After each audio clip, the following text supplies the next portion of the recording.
Mga araw nga na nagdaan dito sa amin mga guys. Isa nga yung bayan namin sa mga nabagyo. Nahirapan sa pagbaha ng tubig. Kaya naman ngayong araw, may munti akong handa dito. Para nga ipamahagi nga sa kapitbahay mga guys. Ay, thank you po. Salamat, salamat.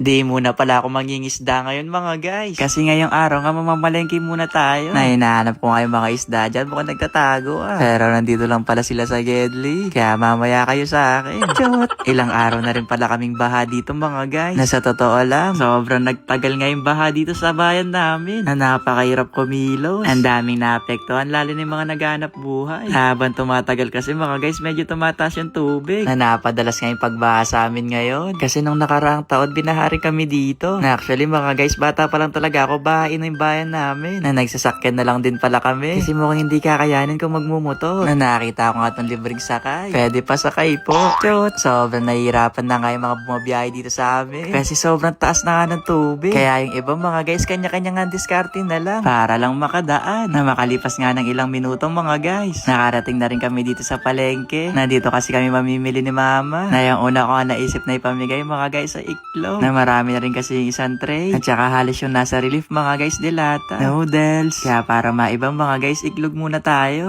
Sinong gusto ng iklog ko dyan? Pabayin po.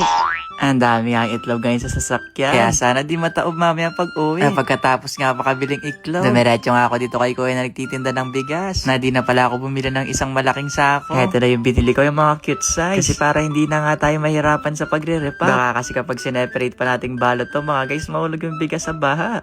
Na habang pabiyahe nga kami pa uwi dyan, yung sasakyan gamit namin na nababad sa tubig. Tumutunog. Na mukhang nagpapaayos pa yung battery. Kaya buti na lang mga guys nakaraos. At eto, nakanda na nga yung motor. Na nilipat na nga muna namin dito sa kolong. Kasi nga hindi makakapasok yung sasakyan. Na umuulan na naman nga. Kaya mag-ingat kayo lagi mga guys. Huwag muna naglalabas kung hindi naman importante. Pero kami siguro pwedeng lumabas ng mga guys. Chot! Gusto ko rin pala magpasalamat sa inyo mga guys sa mga nanonood dyan. Isa nga kayo sa dahilan kung bakit tayo makakapagbigay ngayon ng blessings. At tingnan nyo mga guys, ang dami natin mabibigyan ngayon, no? Na syempre, bumili rin ako dito yung mga cravings. Yung bang kinikrave ko tuwing madaling araw. Yung bang samyang. Eto, may kasama na rin siyang inumin. Na grabe ng mga guys. Na para dati, isa nga ako sa mga nakikipila sa mga relief. Pero ngayon nga, isa na tayo sa mga namamahagi sa blessings.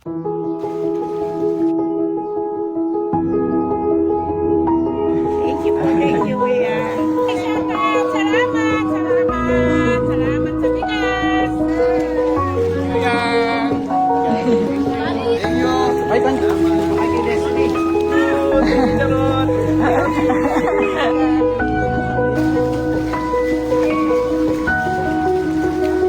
Thank you, Thank you, Yang. Dapat. Hey, money, money, money.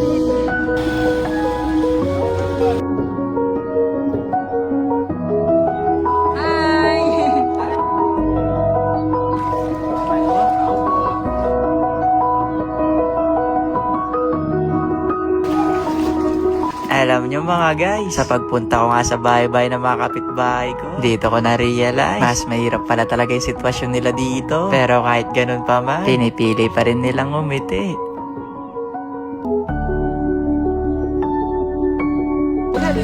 Thank you.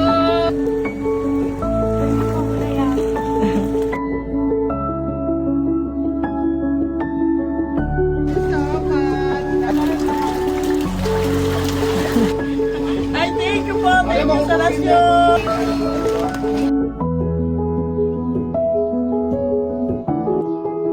Thank you,